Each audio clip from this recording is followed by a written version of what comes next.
ان شاء الله النهارده هنعمل احلى فطاير من وردات التفاح بالجلاش بطعم السينابون وطعم التاني بالمربى بطريقه سهله جدا وبسيطه. عندي نص كيلو من الجلاش وعندي كيلو من التفاح، انا استخدمت نص كيلو بس. عندي سمنه او زبده حسب ما انتي عايزه، قرفه وسكر، وعندي مربى مشمش. هبدا اجيب التفاحه اقطعها بالشكل دوت واشيل منها اي بذور،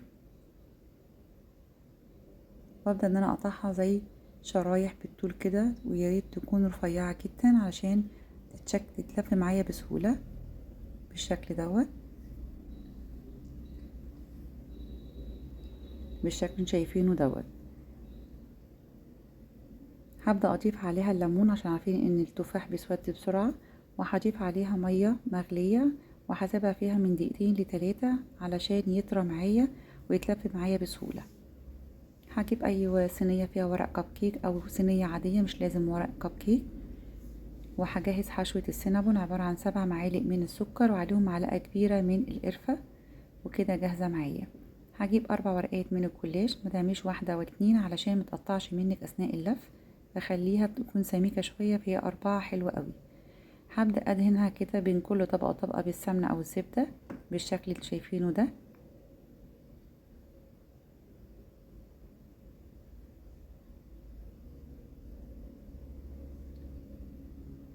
وهبدأ ان انا اقطعها اي قطعة عندك او حتى سكينة، هبدأ اقطعها زي شرايح كده طولية، وياريت تكون متساوية بالشكل دوت.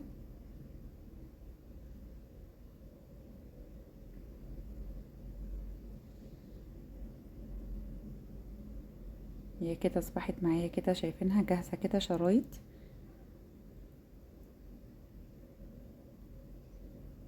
هبدأ اجيب التفاح بعد ما صفيته كويس جدا من المية السخنة والليمون، وهبدأ ارصه. هخلي حتة الحمراء القشرة من فوق، شايفينها بقولكوا طرية ازاي من المية.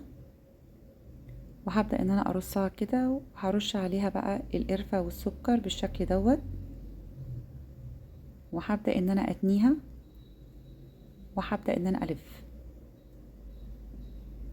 هاخد اخر طرف كده معايا وابدأ ان انا الف، ولو كسرت معايا مفيش اي مشكلة، عادي جدا. ايد بتلف من تحت والتانية بتساوي من فوق بالشكل دوت. ايد من تحت والتانية بتساوي معايا من فوق،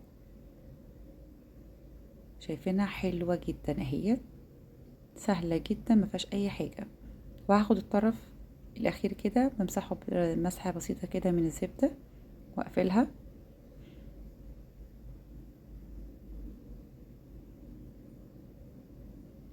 وابدأ اخدها واحطها في الصينية على طول بالشكل ده.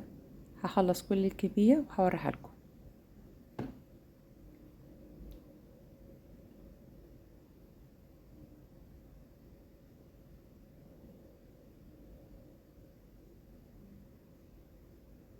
النوع التاني اللي هو بالمربى، نفس اللي انا عملته هعمله هو بس هضيف المربى هنا. اي نوع مربى انتي بتحبيه ضيفيه، بس ما تكتريش كتير علشان ما تطلعش مني اثناء اللف وتتحرق مني في الفرن.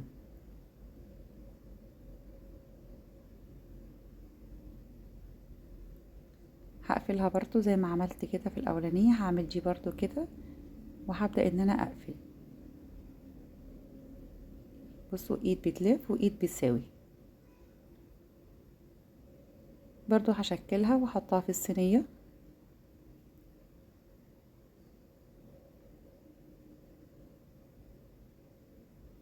حلوة جدا. ودي الكمية كلها اللي انا خلصتها. هضيف هنا بس رشة من القرفة والسكر عشان ما يخش الفرن يكرمل معايا كده. هجهز الفرن على درجة حرارة 180، بتاخد حوالي ربع ساعة. والمجموعة دي التانية اللي هي بالمربى انا مش هضيف لها رشة من قرفة ولا حاجة، هسيبها كده بالشكل ده. الكمية دي عملت معايا حوالي 18 واحدة من فطاير التفاح.